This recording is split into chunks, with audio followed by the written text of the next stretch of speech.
On a scale of 1 to 10, 10 being the highest, gaano kalakas ang putok sa kilikili ng isa mong kaklase noong high school ka? 10. Anong gamit ang kailangan pag magluluto ng lechon? Baboy. Isang kutsaritang blank. Asukal. Anong salita raw ang mabilis matutuhan ng parot o loro? Mura.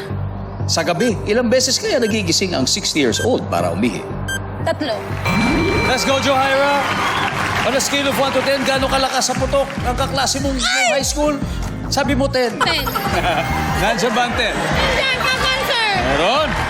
Anong gamit ang kailangan pag magluluto ng lechon? Siyempre yung baboy. Yes, baboy. Ang sabi ng survey? Ha? Bakit ganun?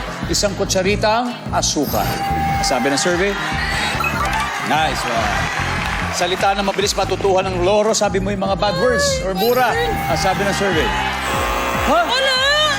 Meron yun eh. Anyway, sa gabi ng beses nagigising ang 6 years old para umihi, sabi mo is 3 times.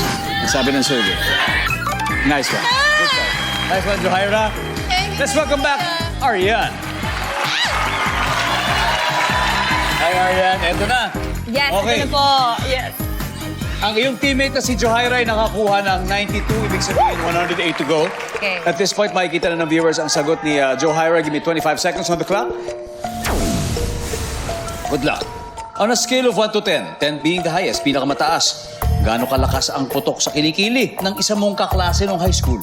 Go. 9. Anong gamit ang kailangan pag magluluto ng lechon? Mantika.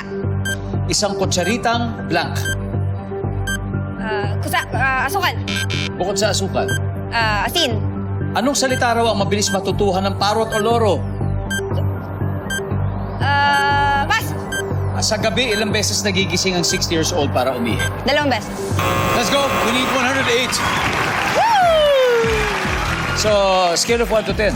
Gaano kalakas yung putok ng kaklase mo no high school? Sabi mo 9. Sabi na survey sa 9 ay? Ang top answer ay 8. Anong gamit ang kailangan pag magluluto ng lechon? Sabi mo ay mantika. Sabi na survey?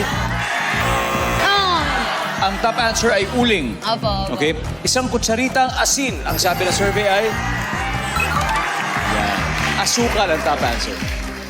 Anong salita raw mabilis matutuhan ng parot o loro? Sayang hindi natin na ano. Ano sana gusto mong sabihin? Hello. Hello. Hello. Hello, gano'n, no? Ano ba yung top answer? Hi. Ang top answer ay pangit. Pangit. Pangit. Diba?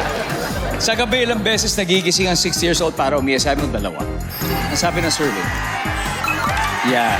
Ang top answer ay 3. Nakuha mo. Anyway, Arian, congratulations. Thank you po, sir. Panalo kayo ng 100,000 pesos.